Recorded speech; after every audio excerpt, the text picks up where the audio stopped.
Boa noite, meu nome é Leonardo Lopes e eu vou continuar comentando aqui. Temos já o comentário dos dois primeiros episódios. Vamos continuar comentando a nova série da Apple TV, que é o Pluribus, que é uma série do mesmo criador do Breaking Bad, acho que chama Vince Gilligan. E só por esse fato já é digna de ser prestada atenção. A série é bem interessante. Temos o comentário dos dois primeiros episódios aqui no canal. E esse terceiro episódio, que traz um título bem inusitado, Granada, ele dá meio que uma sustentação para aquilo que já foi tratado nos dois primeiros episódios. É como se ele reforçasse os dois primeiros episódios e, nesse sentido, meio que formasse um arco, não completo ainda, mas uma ponte. Então, o que é mostrado nesse terceiro episódio é que reforça-se a relação de o nós, que é essa entidade, essa consciência que se formou, segundo eles, de uma forma quase que natural. E é claro que eles explicaram antes todo o lance da mensagem alienígena que foi decodificada e depois trabalhada em laboratório. Falamos sobre isso nos dois primeiros episódios. E esse terceiro episódio ele faz uma ponte e reforça todos esses conceitos. Lembramos que nosso comentário está cheio de spoilers, então se você não assistiu, sugiro que vá assistir antes. O episódio começa com cerca de alguns anos antes do evento principal ocorrer, com a Carol e a Ellen, que era a companheira dela, indo para um hotel no gelo. Eu acho que muita gente já viu esse hotel, tem vários documentários que a gente pode ver no YouTube, por exemplo. É um hotel no gelo e você entra nos quartos, as camas são de gelo, enfim. Eu não lembro aqui se era na Noruega. Mas então tem essa relação lá que é mostrada e que é bastante importante porque depois vai fazer uma ponte com as memórias que as pessoas, ou a pessoa, né, o nós, tem da Ellen e que repassa para Carol. E a partir disso a gente tem dentro do episódio, como eu disse, uma ponte, um andamento, um reforço das situações anteriores. E acho que esse episódio ele mostra muito essa questão de o nós querer fazer a Carol feliz, mas é sempre como se fosse um eterno sim.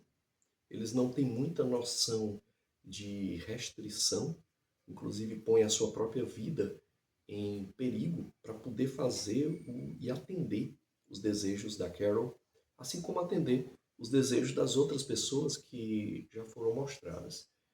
E o episódio mostra também que eles não têm muita noção do entendimento de uma metáfora, de uma ironia, de um sarcasmo.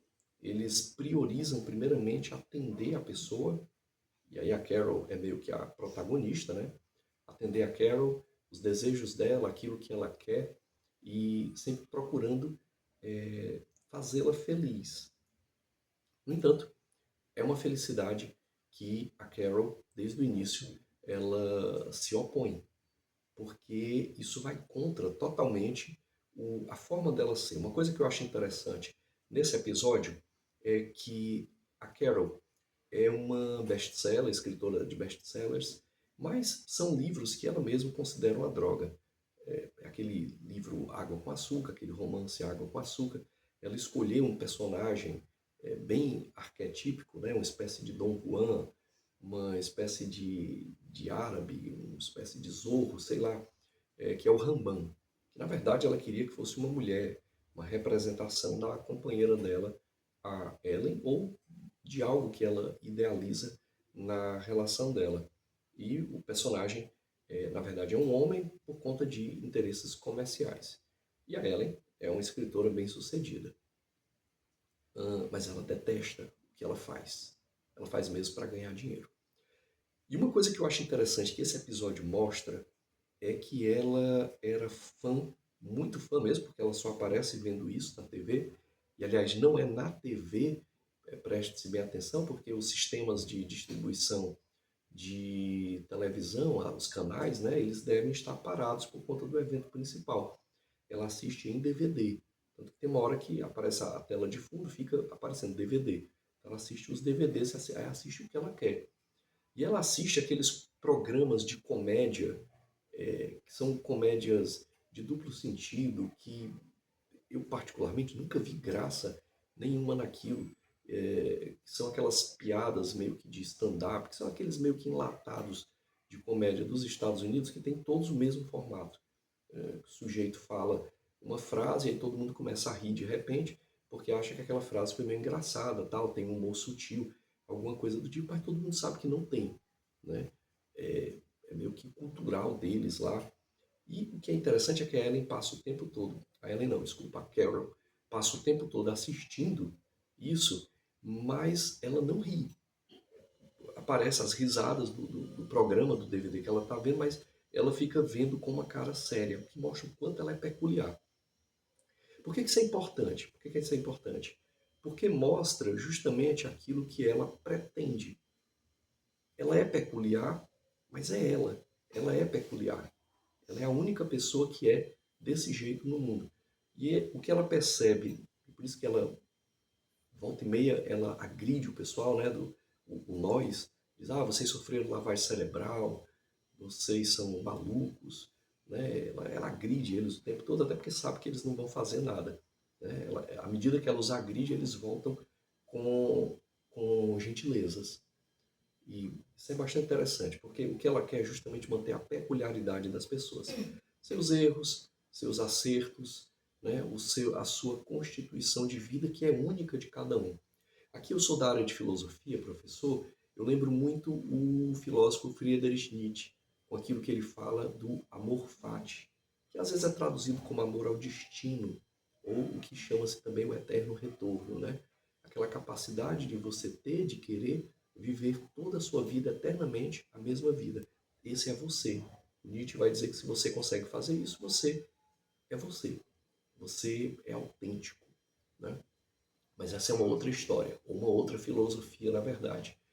Uma coisa que eu achei interessante no episódio é que eles atendem, e aqui é mostrado, depois vai ser melhor trabalhado, mas eles atendem a Carol imediatamente. Ela vai no supermercado, o supermercado está vazio, ela reclama, e eles na mesma hora se mobilizam.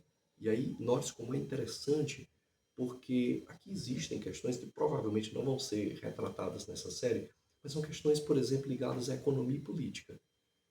Economia e política se baseiam muito por conta da escassez de recursos e por conta de grupos que tentam dominar sobre esses recursos em detrimento de outros. Só que agora não há mais grupos. O que há é uma grande mente compartilhada que, ao que tudo indica, prioriza aspectos virtuosos ou aspectos do bem das pessoas. Então, a própria relação com os produtos, os bens e serviços, as relações econômicas e políticas é modificada. Isso fica bem interessante quando ela pede para o supermercado voltar. Eles na mesma hora atendem, vêm dezenas de caminhões, as pessoas da redondeza vão até o local, porque na verdade não são mais pessoas, né? É isso que é interessante que a gente perceba. É uma só consciência, dividida em várias pessoas. E aí eles ajeitam o supermercado. E o episódio termina justamente com o lance da granada. Ela estava bem frustrada, bem estressada e faz um sarcasmo dizendo, para terminar essa semana o ideal seria uma granada. E aí acho que a Zodja vai até lá com uma granada e diz, olha, a gente ficou em dúvida se você estava com sarcasmo, ironia, mas na dúvida trouxemos aqui uma granada. E é claro que a Carol pensa que aquela granada não é de verdade. Só que era. Quer dizer, e o que mostra o quanto essa felicidade que eles querem implantar, o quanto essa bondade que eles querem implantar, é extremamente perversa. Eles colocaram uma granada na mão dela porque ela pediu. Ela, claro que não sabia, abriu a granada, a Zodja pega a granada, joga fora, mas os estilhaços pegam nela e ela quase morre. Né? E aí o episódio termina com ela no hospital, conversando com um rapaz, que na verdade é todo mundo, inclusive a própria Zodja, né? E aí ela começa a fazer umas perguntas. Ela diz assim, olha, se eu pedisse outra granada, vocês me dariam? E a resposta é sim.